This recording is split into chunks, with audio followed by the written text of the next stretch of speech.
right. Hello, hello, hello. Welcome, everyone. We have a ton of people signing in today. It's great to see everyone. As you get signed in, why don't you go ahead and introduce yourself in the chat? Tell us where you're calling in from today. This webinar today is going to be about networking and community. And so it's a great opportunity to identify some other students here on the webinar today who might be calling in from the same country or the same location as you. Kishawna is going to be talking about a lot of ways that you can build community and network today. We're going to get started just about 2 minutes after the hour, just let everybody kind of get signed in. So yeah, just take a minute, introduce yourself. Yeah, Yusuf, it's great to meet you from Philadelphia. Aidan from London, Sarath from the USA, Hassan from Chicago, welcome, welcome, welcome. Felix from Berlin, Barb from Boston. Yeah, we have people from all over the place, which is wonderful. Michael, nice to meet you. Mikkel from Birmingham, Alabama, nice to meet you. Hassan from Pakistan, great to meet you. Yeah, there's going to be too many people signing in here for me to keep up. But yes, it's wonderful to meet everybody today. Thank you so much for joining us. And I am Celeste Grootman. I am the CEO of DataQuest. And yeah, I'm so excited to be hosting this conversation today. If you're just signing in, we are going to get started in just another minute here.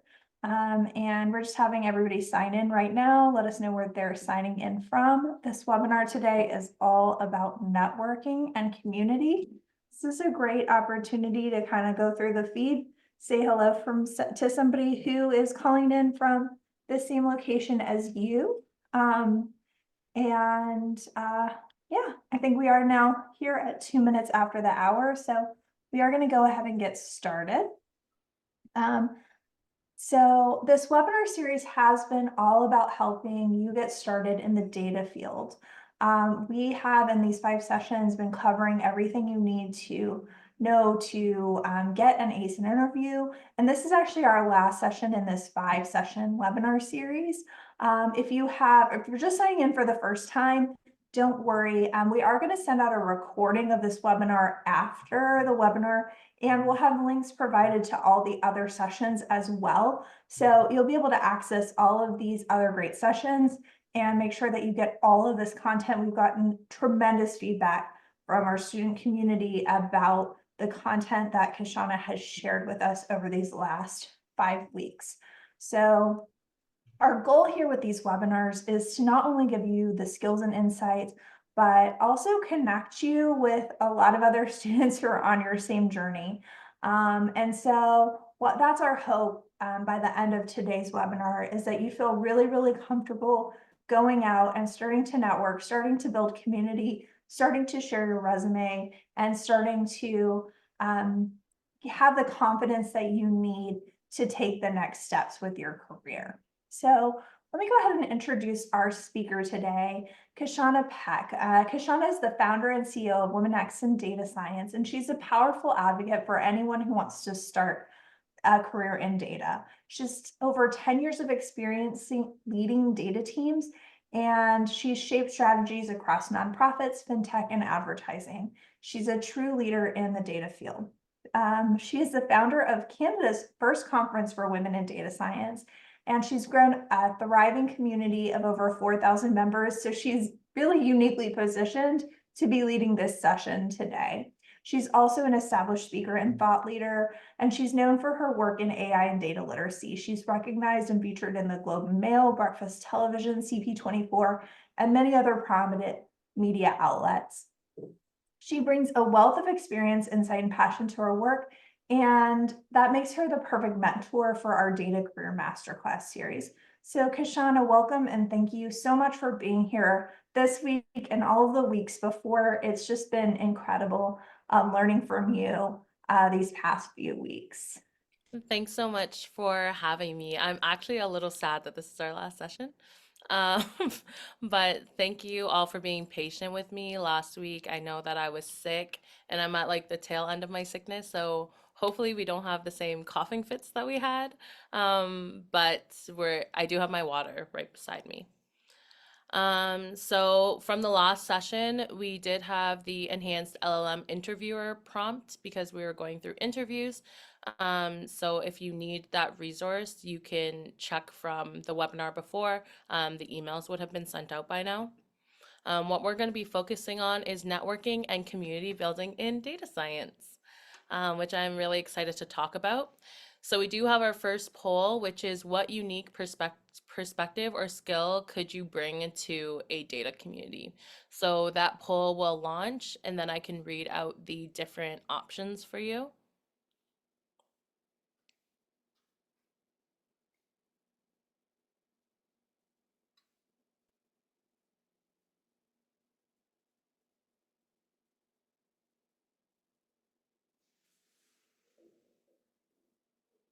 Okay, so your options are domain expertise from your current or previous field, fresh eyes as someone who's learning in data science, experience working with specific tools or languages, organizing or event planning skills, or knowledge from another culture, background, or industry. Now, this is a single choice one, so just choose the one you feel strongest about. I'm sure there's multiple that you feel like you can contribute, but this is a single choice, multiple choice question. So I'll give you a minute to answer that one.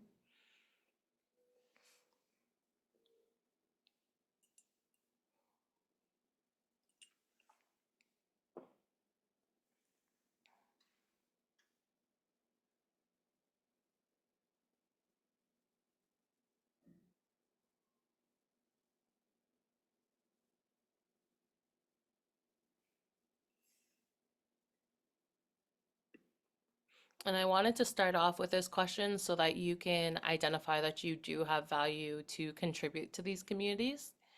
Um, so that's why we're starting the poll off this way.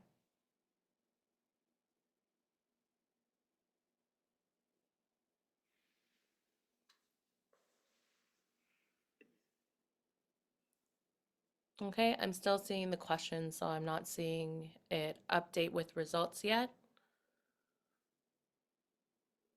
All right, so the majority of you fresh eyes as someone learning data science, which is very valuable, especially for communities like DataQuest and my own Womenx in Data Science, because then we're able to help shape changes in our platforms and our offerings based off of your contribution and your feedback. Domain expertise from your current and previous fields. I'm glad that a lot of you identified this because you are coming from knowledge that you know before or interest that you have from before. So being able to contribute that to that field is of value. Knowledge from another culture, background, or industry. Seeing all the different countries represented in these webinars, they're really spanning a host of different countries, and that can also show how that work is done in different environments, even if it's from a different industry. Experience working with specific tools and languages. That's always helpful to have someone that's able to break down technical concepts into easily understandable concepts for those who are having trouble there. And organizing event planning skills, we have 5%, which is actually a good amount of people because you don't want a whole bunch of people organizing and planning things because then everyone's focus is kind of spread out. So we do have that 5%. So what we're going to go through is the power of community, finding your people, your mentorship journey, strategic networking, and opportunities. So for the power of community, we have reciprocity, which you've already seen me kind of talk about by asking you what value you bring to the community, because it shouldn't be extractive. Finding the experts, so that would be the experts in the data fields, tech hubs, That would be different hubs where communities are thriving, and referrals and advocacy. So that's one of the benefits of being a part of these communities. So we'll start with reciprocity. So this looks like knowledge sharing, resource exchanges, mutual support. Um, Communities are supposed to be an exchange, it's supposed to be a flow. And you should join communities with the goal of being able to offer something. It should be like a give and take situation. Even from human nature, that's how the majority of relationships thrive, when they're two-sided and not one-sided, right? So it's the same with communities. So if you're a part of a community and you're trying to show reciprocity, it would be like sharing different ideas, sharing different knowledge. Um, if you have an opportunity that comes up, like in your role, you know that they're hiring, sharing that information. Or if you're looking for a role, maybe someone else is posting and you're able to respond there. It's kind of like the flow of reciprocity. A common mistake is only showing up when you need something. Nobody likes that. And it doesn't really serve you as well, because if you're only showing up when you need something, you're going to miss all of the in-betweens and the opportunities to build relationships that would actually make it easier for you when you need something, if you were already building that relationship over time. An action item. So throughout the presentation, there's going to be an action item for each of the items. So I would suggest, if you don't have anything to take notes, to get something, or like if you're typing on your computer, this is definitely a session to take notes for, because I literally have action items for you with most of the slides, with like 90% of them. But I would take a look at how you've been showing up in communities you're a part of right now. So that could be, if you just started with your personal relationships, that could be how you show up with your family, with your friends. Um, if you have a Data Quest subscription, how you're showing up in the Data Quest community. Like, how have you been showing up in these communities? Are they reciprocal? And I would also set some reminders to engage. So, whatever cadence works for you, that could be once a week, once every 2 weeks, once a month. Just come up with a cadence that you can regularly engage, so that you can actually get the benefits of that community, instead of it just being something that you're a part of but you're not really active in. The next one is to find the experts. So this would look like industry experts that they're able to provide their insights, their guidance. They provide a path of what this career could look like. And I also think one of the biggest things is that they provide a possibility model. The more possibility models you find for data and AI, the more confident you're going to be that your non-traditional path is actually normal and other people have done it before. So you're not the first person, and not being the first person to take a non-traditional route into this field will make you more confident about your skills and your likelihood to succeed. Another thing it could look like is informal mentorship. So this would be like finding an expert, signing up for their newsletter, reading their books, watching their interviews. So for example, some informal mentorships, or like mentorships that I have in my head, would be, for example, um, like Issa Rae, for example. She's a film director and creator and curator, and she has like this map of like how she planned out her businesses and how they connect. So like I have watched every interview she's had, I've read her books, I've watched her shows.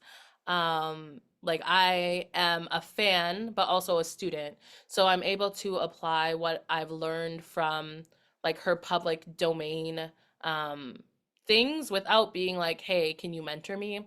Or if there's another business that is similar to mine. Because for me, when I'm looking for experts, it's not necessarily in data and AI, because I have a level of technical and business skill already. It would be on the business side, but you can apply the same logic for yourself. But finding those experts that are in the field that you're interested in, and kind of taking the notes of how they've reached to where they've reached, so then when you are, if you do decide to reach out to them, um, you're not coming with a question that makes no sense because it's literally in an article that got published a few weeks ago. So that's actually one of my pet peeves is when people reach out to me and they ask me a question that has already been answered in an article or something before, because you kind of need to do your homework before you approach, right? And we'll talk about the approach next. But a common mistake would be immediately asking for help or mentorship off the bat. So I'm going to actually tell you what to do in the following slides. And an action item is to follow and engage with 3 experts in data and AI. So you can do this. The easiest way is to do it through LinkedIn. If you can't connect with them, I would just follow them first. The majority of thought leaders have that option to follow them. So this way you'll still see their information in your feed and everything. If they do not have a LinkedIn, I would see if they had a personal website, if they have a newsletter you can subscribe to, if they have some books they have written, um, and that would be my beginning to engage with them. The next one would be tech hubs. So this looks like virtual communities. For example, there's the Data Quest community, there's the Data community, which I'll talk about later, and local meetups, special interest groups, learning circles. Sometimes with different communities, you'll find that um, if you have access to websites like Luma or Eventbrite, or anything that kind of consolidates different events in an area, you can see, or Meetup is another big one. You can see which kind of events are happening around the topics you're interested in. And sometimes it might not be a community or a meetup that explicitly says data or AI, but it might say something like tech. And then usually in a group of tech people, you will find different clusters of people who are in data. So a common mistake is joining too many at once. So I actually made this mistake earlier in the year. I was really excited to join communities because the previous year I was feeling really lonely in my business journey. And I was like, I want to be around other founders who are also building their business, who are in the same stage as me. And I joined 2 communities. And I could not keep up with the events and the engagement with both of the communities because they were very active. So that meant that I wasn't really engaging deeply with them. So I actually dropped one of them and I am full on with one right now. So an action item would be to choose one to engage with deeply. Once you notice that you have a good cadence, then you can pile on others, but you don't just want to be like collecting communities like it's like infinity stones. That is not the goal. The goal is to be able to actually connect and engage with others that you can help and that they can help on your career journey.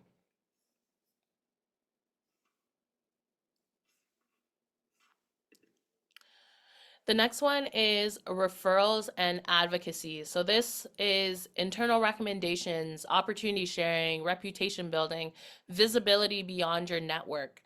So visibility beyond your network, when you're part of a community, you start to make relationships with people and they start speaking about you in rooms you're not in. This is super powerful because opportunities that would have never came across your desk, now you're starting to see them and now you're being referred to them because people know who you are. And that's another reason why you should be engaging in these communities and not just be like silent in the corner or just like observing and not really contributing. Because when people think of who who they should be offering up or recommending for this opportunity, they're going to choose the people that are most active. They're going to choose the people that are most active. And I am going to talk about ways to be more active or participate more, especially if you're more introverted. But visibility is really important. And it doesn't mean that you need to be like the most out there person or anything like that, but being helpful and having meaningful contributions will help with that visibility. So a common mistake is surface level networking and an invisible presence, which we've already talked about. And some action items is to document your contributions so that you are able to share your updates regularly and also amplifying others' wins. That natural progression, if you think about it in groups that you've naturally been in as you've grown up, um, if something great happens for you, you usually share it with a group you feel comfortable and supported by. And if something happens great for them, you amplify it, you cheer them. It's really like a natural cycle.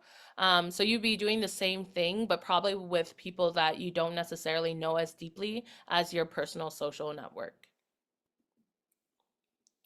The next thing we're going to talk about is finding your people. So here are some different ways. So there's conferences and events, focus areas, local communities, and online presence. So before we go to the next slide, what I actually would like you to do is if you click on the chat, there's like near the text box, there's three dots, and you're able to actually save the chat. So what you could do after, so after the call, the chat will be downloaded to like your local computer. But what Celeste did at the beginning was she asked everyone to introduce themselves and say where they were from. And I think that'll be really helpful when you're looking to reconnect with other people that have been in these sessions. Um, and in this session already, there's about 200 participants, so that's 200 new connections you could have. So, as I was saying before, finding your people, conferences and events, different focus areas, local communities, and online presence.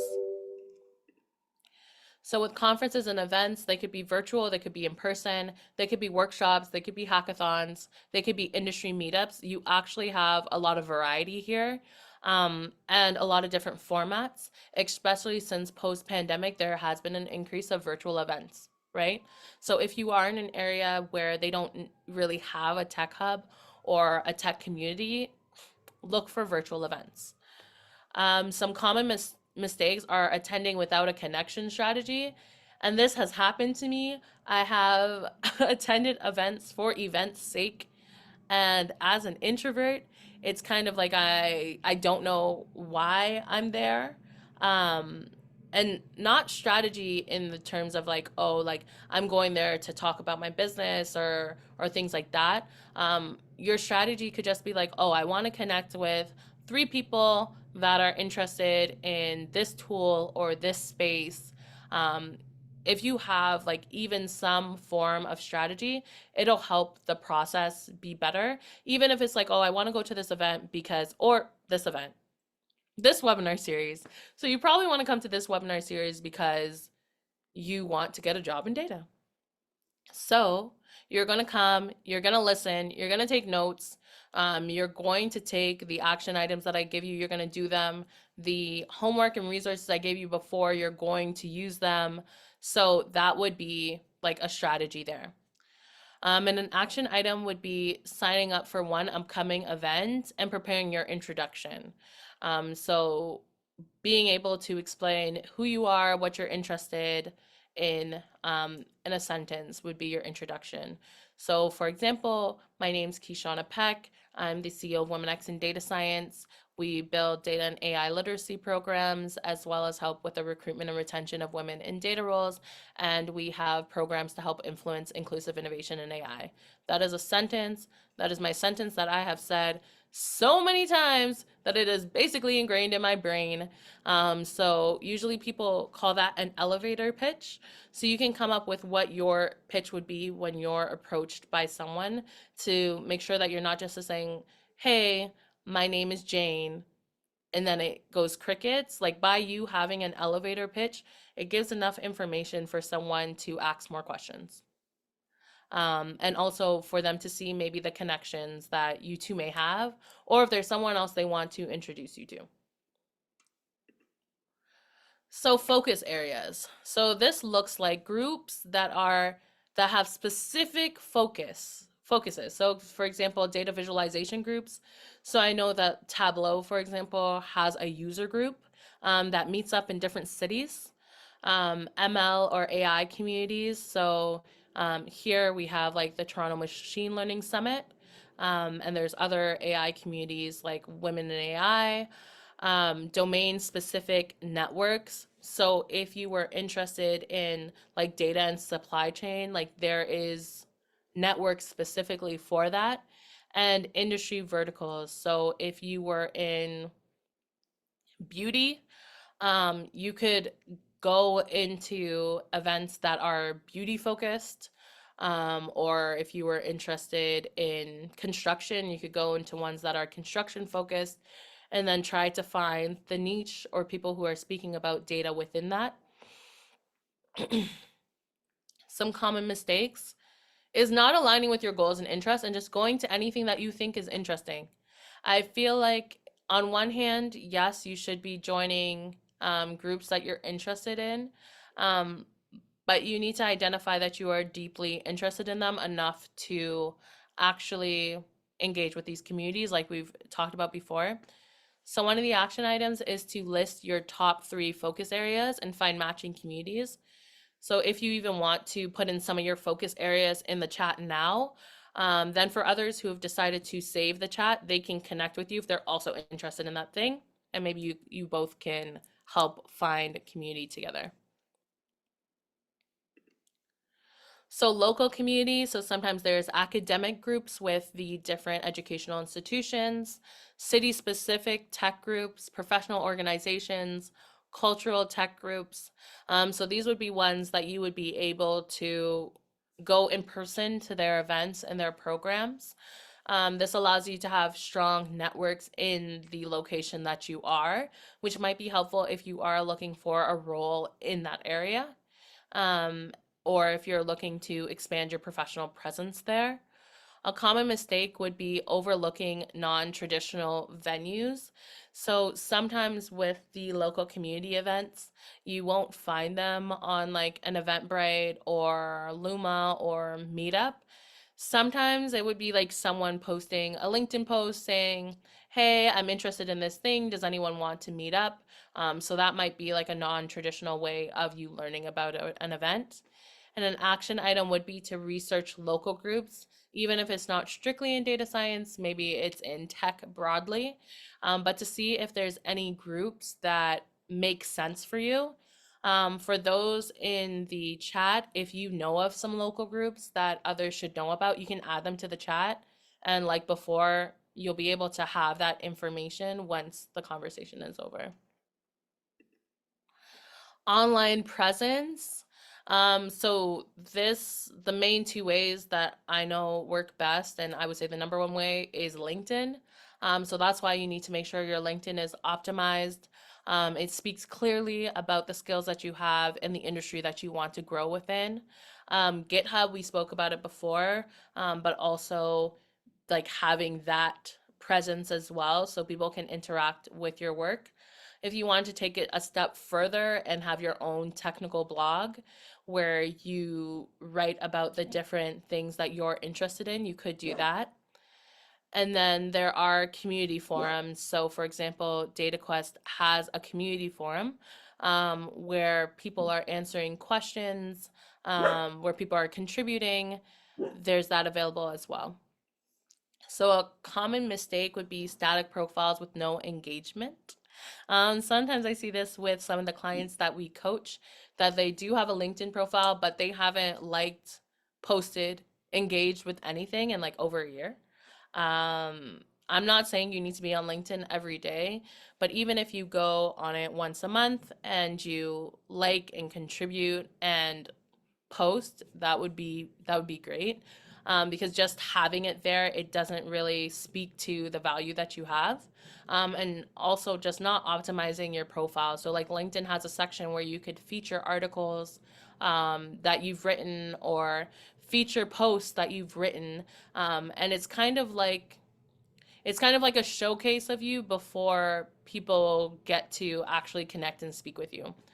So some action items would be to update your LinkedIn headline. So that's like the one liner about who you are. It shows up in your posts everywhere. Share one learning weekly. Now, if you're on a data quest path, this might be easier to do because usually you're working through a data quest path once a week. But you can change the cadence if it's that maybe you only do it once a month because you don't want to become like a LinkedIn influencer or be sharing too much on that platform. And then engaging with others' content is also an action item, even if you are not contributing by making posts. You can engage with others' content by liking, by commenting. You don't always need to agree with what they say, but you can like offer different perspectives, or add to the conversation. And I would definitely follow the normal guidelines of like community respect while you're doing those things. And then mentorship. So I know that this one is a big one. And as someone who has mentors, and who also has mentees, I can provide you with visibility on both sides. One second. Okay, so we're gonna go through how to find the mentors, making the first move, building the connection, transitioning to mentorship, and nurturing the relationship, which goes through this exact flow. So, how to find the mentors? So, this would look like engaging in the community discussions, following, commenting on their content. So, if you remember, that's from the Find the Experts section. Asking specific questions that doesn't show up in publicly available information. That is very important. If it's something that you could have found in their biography or that's already on their LinkedIn page, the likelihood of them answering you is very, very, very, very, very, very low. Because it's like, did you not already see this? Or they might respond referring you to the exact resource that already has that answer, right? Attending their talks or workshops, depending on who they are, this might be virtual. You can also dig into content that they've created, whether they have a blog, a newsletter, a book. Um, if they are someone that you want to be mentored by, there's probably some form of thought leadership that they do have out there. You could also look them up on YouTube or look them up on Spotify. So, Spotify, when you look them up, you'd be able to see what podcasts they have been a part of. I would listen to all of them before my approach. And if they have a formal mentorship program, you could also join something like that.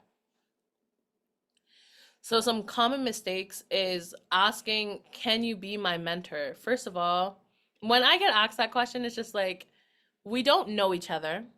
We don't know if we're a good match. I don't know what you're looking for from a mentor, right? Like, it's a very unclear question.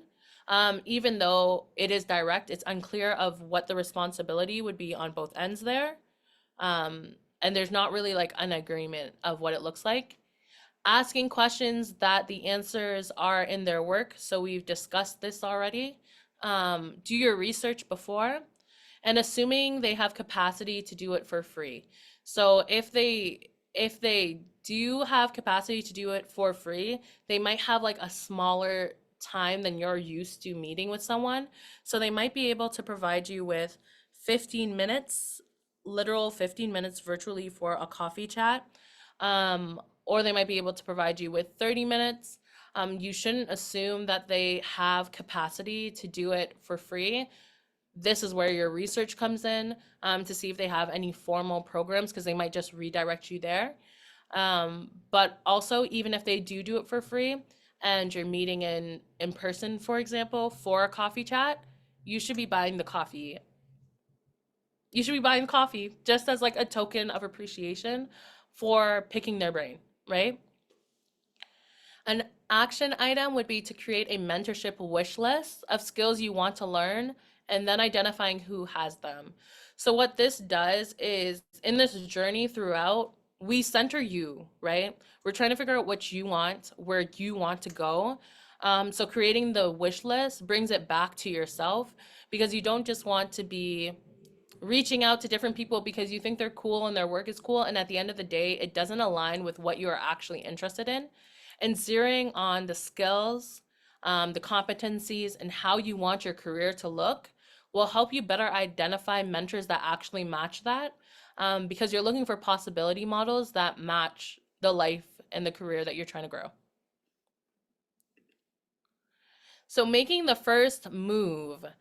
So this would look like specific knowledge requests. So these are questions that you've already done your research, and the answer is nowhere else, or you found the answer, but you're looking for more deeper understanding of what to do next. So I like when the requests are time bound. There's clear meeting objectives, and the value proposition is there. So, for example, saying, "Hey, I love your work. I read this article. I read this book. I tried this technical technique that you wrote about. Would you mind meeting with me for 15 minutes?" You see, it's like such a small sliver of time to discuss A, B, and C. Or with 15 minutes, honestly, you probably get like one good solid question. So you need to remember that this is probably not the only time that you'll meet with them, but you have to make sure like the first time is impactful. So having clear meeting objectives is very important. And from a value proposition perspective, that's more like showing that you've already done the research, showing that you are in this field, that you're engaged, you're probably a part of a community that they normally give back to. So there is that function there. So that's what making the first move looks like. Some common mistakes is asking for open-ended mentorship immediately. This is not the time. So this is the first move. We are not asking, can you be my mentor here? Like on first approach. We're not doing that. So one of the action items is to study the work and content of 3 potential mentors that you identified from the step before and list specific questions for each, right? I feel like after you chose your 3 potential mentors, you might want to zero down on one to go deeper into the questions. Because as you go deeper into their work, you'll probably find that one matches you better, and you don't necessarily want to have multiple mentors at the same time. Like you can stack them slowly. There's no need to have like 5 mentors at once, especially since one of the key things to a mentorship relationship is you actually taking the advice and actually applying what was given through that relationship. So building the connection. So this looks like thoughtful engagement with their work. So this could be commenting on posts that they've posted, or sending up like follow-up messages, being like, "Hey, I saw that you spoke at this thing. I watched it, and I really liked X, Y, and Z." Asking for specific advice if there's like a follow-on call, following through on suggestions. So I've had mentees that have been like, "Oh, like I could help with XYZ for your events, or I could amplify what you're doing to this group." So like there's that reciprocity there, right? Like it's not just in community, it also shows up in mentorship. Showing genuine interest, like we should not feel like the information we're giving you is a bore.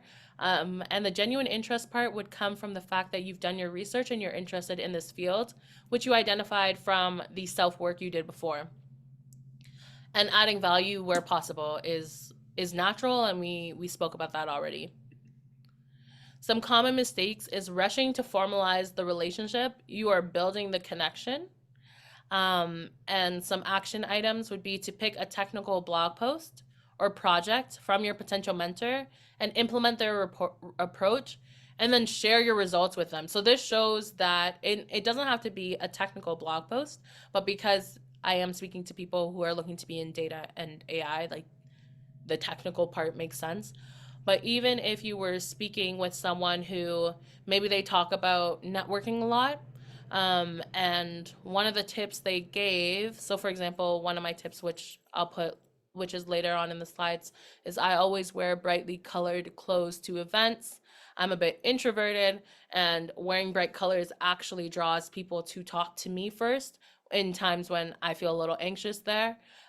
So you could, if you use that tip, You could message me and say, hey, Kishawna, I used that tip at this event and here's what happened. And I was able to meet this many people, or if it did or did not work for you, right? Because that shows that you're engaging with the content and the advice that they have in the public domain, which helps build the connection for the one-on-one settings. Transitioning to mentorship. So this would look like a natural progression from regular interactions to like a set cadence. Um, I would like my mentees to propose how the catch up should go, like what the structure should look like, set clear expectations of what they expect from me, and also what I expect from them. So I've had some mentees ghost and not show up for sessions or cancel last minute. So like one of the clear expectations I have is if you're going to cancel, it needs to be at least 24 hours before, because that's just respectful to my time and yours. Defining goals together and agreeing on communication style. So after you've built up the relationship, then it's more natural to say, um, can we establish a more formal mentorship relationship? I would like to meet once a month for 30 minutes. And here's some things I'm working on in the next quarter that I would like your advice about, right? Because after a while, mentors will naturally want to help you and be open to having that relationship. So some common mistakes is forcing formal labels too soon. The majority of my mentors, like we don't have a formal "you're my mentor" situation, where it says I'm the mentee and you're the mentor. So sometimes you don't even need the labels. It just organically happens over time. Some action items is to create a mentorship proposal. So outline what you hope to learn, the expectations, the things we talked about before, and use these as talking points to speak with your mentor, your potential mentor. You don't necessarily need to share this proposal with them, but more so you're solid in what you should be talking about, and how you wanted to approach this mentorship relationship and dynamic. And nurturing the relationship would look like regular progress updates, implementing the feedback that they give you, respecting their boundaries. You're not friends. It's a mentorship relationship, so respecting the boundaries there, sharing achievements that you have, and expressing gratitude for the help they've given you. So some common mistakes is letting the momentum fade. So like disappearing for 8 months and then asking them for something. Like we said before, no one likes when you just pop up asking for something. And something you can do is have a mentorship journal where you can track the advice received and how you implement it. This also keeps you accountable to actually implementing what you spoke about in that session. So the next poll is, which networking style best describes you? And I'll wait for that to be launched. So we have the observer. So these are kind of the wallflowers who prefer to learn by watching. The connector, you love to introduce people to each other. The deep diver, so one-on-one is what works for you best. The knowledge sharer, so you enjoy teaching others. And the community builder, you like to organize and bring people together. Naturally, you might fit into multiple. Um, so, so yeah, so I know for myself, I am an observer if I'm uncomfortable. A connector if I see like natural connections between people that I know. And I feel like the deep diver is my most natural state. Like I do best with one-on-one. And I am a community builder, as you know. So I'll give you a minute to finish that poll.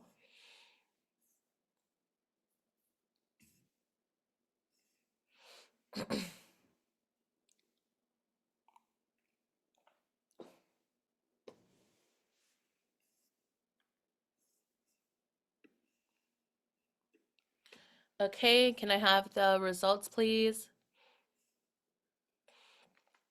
Thank you.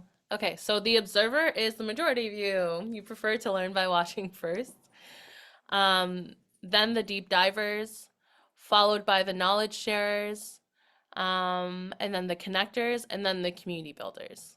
Okay, so this was what I expected. So some of these tips are for the observers, for sure. So for strategic networking, know your goals, which we've spoken about before. Identify your value. We're going to talk about the connection comfort zone and practical tips. So knowing your goals would look like understanding what direction you want to take your career in. The skill gap identification. So these are things that we have spoken about before through this webinar series. So making sure that you are centering yourself before you add on community and networking. So you're solid in what your value is and where you're trying to go. So some common mistakes would be networking without purpose. And you can kind of make a networking compass to map out where you want to go, who can help, which communities, and that's something that we spoke about in earlier slides as well. Identifying your value. So this would be knowing what your strengths are, your domain knowledge, your unique perspective, your past experience, cultural insights.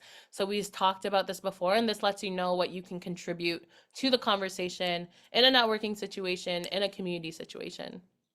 So common mistakes is undervaluing your current expertise. Yes, you're joining a new field, but you come from somewhere else. Even if it is your first role, you do come with a background of different education, different life experiences, and undervaluing that is a disservice to yourself and also the groups that you are a part of. So you can write your value proposition or your elevator pitch in one sentence as an action item. And then your connection comfort zone. So this one is a little tricky. So you can do things like understanding your style of conversation and how you like to connect, identifying barriers. Energy management is really important. So I know for myself, when I attend an event, I need about 2 business days to be able to refuel. Um, so you need to understand like how you feel after these events, and so you don't fill up your calendar too much if you do need that reboot time. Some conversation starters also help if you're in a tricky situation. Also, joining groups that are already in a circle helps to, or even if it's 2 people, they'll naturally want to include you and engage you in the discussion. So that's something you could do if you go to an event by yourself. And some comfort boosters that you could do is maybe bringing a friend along that you already know. So at least you know one person who's there, or just starting with the first introduction. So you know that you do know at least one person there that you met there, and then the 2 of you can go and meet other people together. So some common mistakes is forcing a natural style. So this is definitely somewhere where you want to be your authentic self. And an action item is to list your networking preferences and boundaries. So what you do and you don't want to talk about, and being firm with those as well. So some practical tips would be wearing something bright or memorable. So if you see me at events, I am usually wearing bright colors. Um, yes, I do love the bright colors, but what I have noticed is that people are actually drawn to me because of the colors that I'm wearing, and it makes it easier to start conversations. Having a go-to question. So depending on the function, you can ask different questions like, oh, like how long have you been in this field? So then it's kind of like you have an icebreaker question when you do join events with people you don't know. Arriving early to events, but you could also time it to arrive in the middle, so that you're not just floating, especially for the observers. So you're not looking awkward. It'll be easier to find groups of people there. And then find the connectors in the room. So people who are naturally connecting people to each other. If you find them, they're usually great light posts for the event and for networking. Trying to be mindful of time. And then we have the common mistakes would be waiting for others to approach you. Sometimes you have to make the first move. So if you're there for a while and you're by yourself, try that tip of joining a group that's already talking. And then an action item would be to choose your signature conversation starter. So it might be like, what is your favorite part of data science? How did you find out about this event? Things like that, just to get the conversation started. And now we'll go into Womnx and data science offers, so that you can kind of understand the work that I'm doing since it's the last webinar that we have together. So we have our data membership, one-on-one coaching, and we do have events as well. So our data membership, once a quarter, we build real world AI projects. But there are challenges in there that you would gain AI skills. You would be able to connect with a supportive network, share knowledge and resources, learn from industry experts through webinars that we have, and have practical project experience. I do have the website at the bottom, but it'll be emailed out to you as well. The plans that we have, so we have a basic plan that includes a DataQuest subscription, but if you already have a DataQuest subscription, you're actually ahead of the mark. We have the quarterly AI projects that I spoke about, priority conference access, so we do have a conference every year in May, exclusive member events, VIP perks, an always-on community, and a digital magazine. For our pro tier, we have everything that's in the tier before, but you have monthly group coaching. So this is a more accessible way to get coaching from me and my team. And then there is the elite tier that has everything in the one before, special VIP perks, and one-to-one coaching. So this is working with a coach one-to-one, and all of our pricing is in Canadian. So for one-on-one coaching, we have 3 coaches. So we have myself, we have Sifu Lenjeni, who is a data scientist. She used to work at Shopify. She has different patents. And we have Caitlin Bustos, who is also a data scientist, and she has worked in the defense industry, doing consulting as well. And they're both super technical and knowledgeable, and I highly recommend them. And the website is at the bottom, but it'll be emailed as well. And all the plans that we have for coaching include resume and LinkedIn optimization, a data and career workbook, and a 1-year career action plan so that you can work on your career even after the coaching session is done. And we have 3 different tiers. So we have a 1 month, a 3 month, and a 6 month. And on the website, you'd be able to find the information for that. And for events, so we have virtual events, we have in-person events. Our in-person events are mainly in Canada, but we're looking to grow into the US and the Caribbean. And sometimes they're technical workshops, networking sessions, or career panels. So the website to our calendar of events is at the bottom right here. So some key takeaways is that community building is a long-term investment. Authentic connections trump quantity. If you have actual people that you can call on for things, that's better than you having like 1,000 connections that you can't ask for anything. Give before you ask in the spirit of reciprocity. Stay engaged with your network and support others on their journey. So I'd like to welcome Celeste back so we can do some Q&A. Thank you, Kishawna. This was so much. I think everybody's like kind of spinning. So we have so much going on in the chat. If you have questions, you can go ahead and post those now in the Q&A. And then we will share the links out to Kishawna's career coaching along with the recording to the webinar and the links to the past recordings. In an email tomorrow. It will take us until tomorrow to have all of that uploaded and shared. I am sharing right now in the chat a community thread that I started. If you have been posting where you're from and your LinkedIn profile, please follow this link and post that in the community. That'll make an evergreen thread that people can come back and reference. We'll make it a little bit easier for everyone there to be able to connect. And then the DataQuest community is really a great place for everyone that was here today to continue connecting as well. And really a great place if you are that observer personality to kind of get your toes wet here.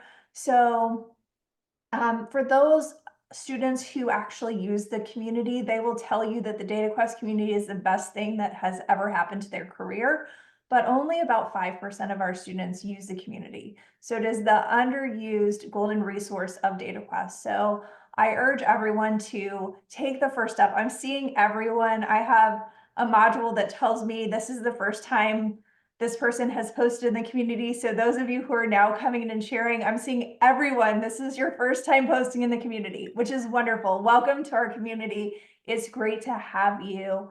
But this is a great place to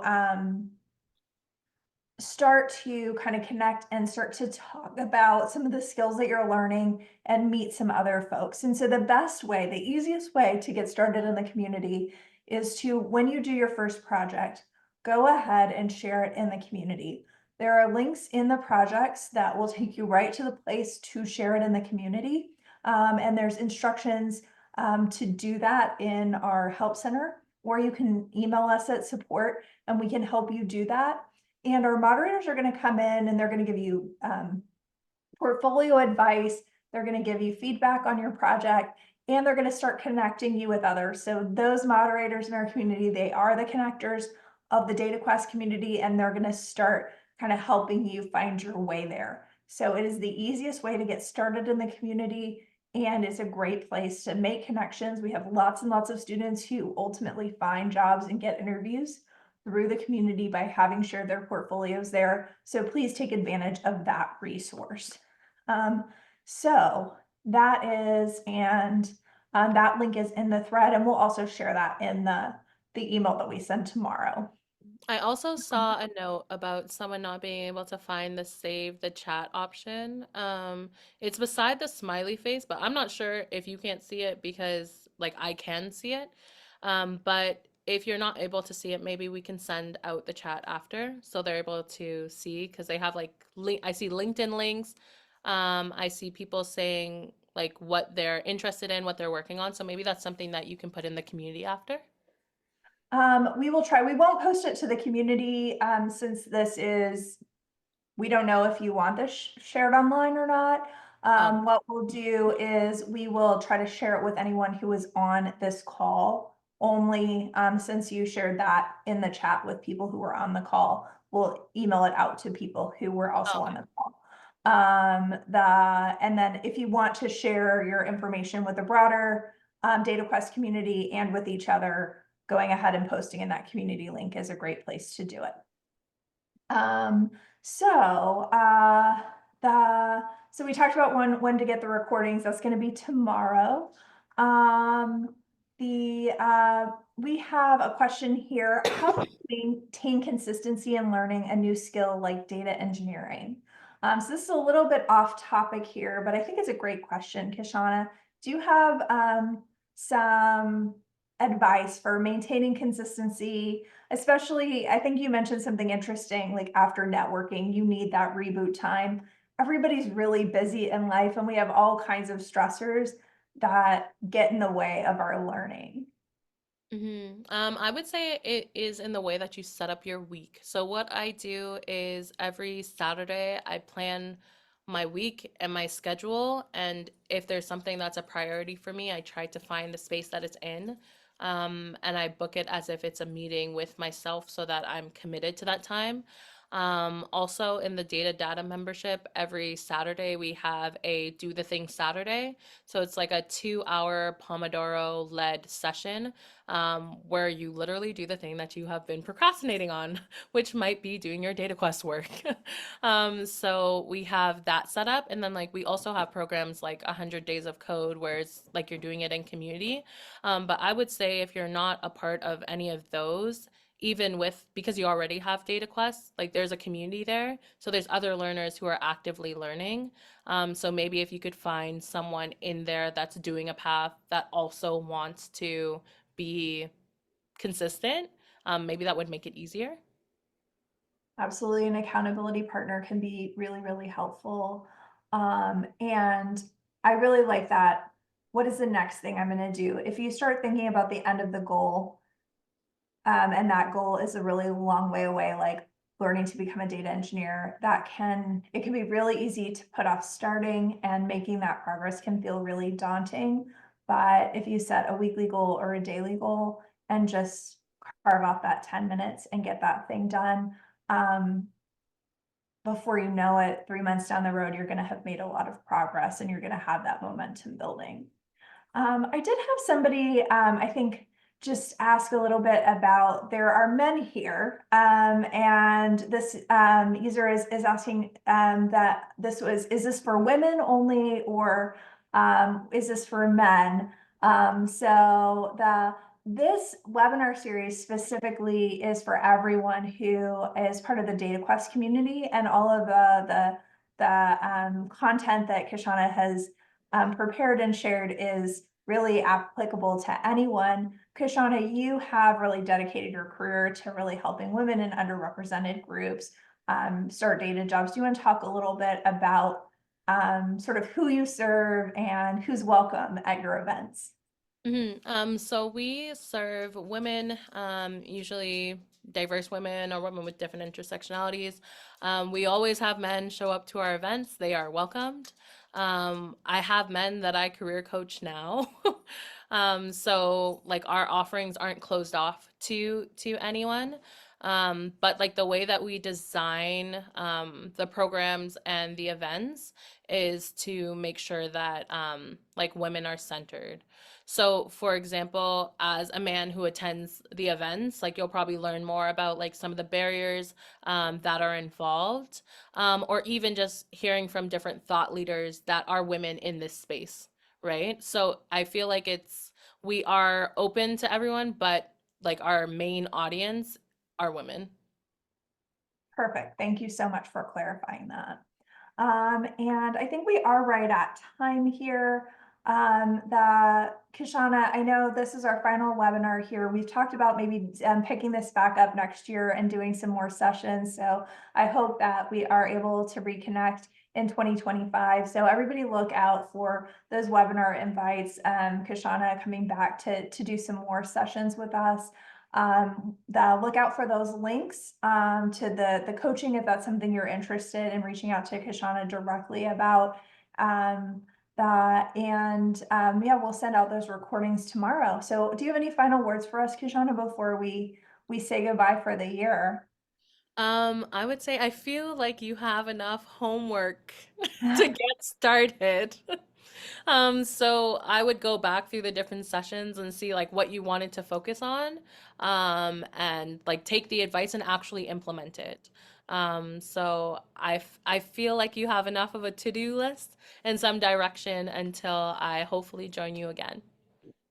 Well, we're really hoping we can have you back next year. This has been incredible, and thank you so much for spending so much time with us and just freely giving all of this knowledge. And so, yeah, everybody have a great year. If you're in the US, have a wonderful Thanksgiving week next week. I saw a couple people kind of mentioning that in the thread, and I hope that you're able to connect with each other and start finding some good resources. Definitely join the Data Quest community. That one's right there and it's super easy. You can do that today. So have a wonderful rest of your week and we'll see you soon.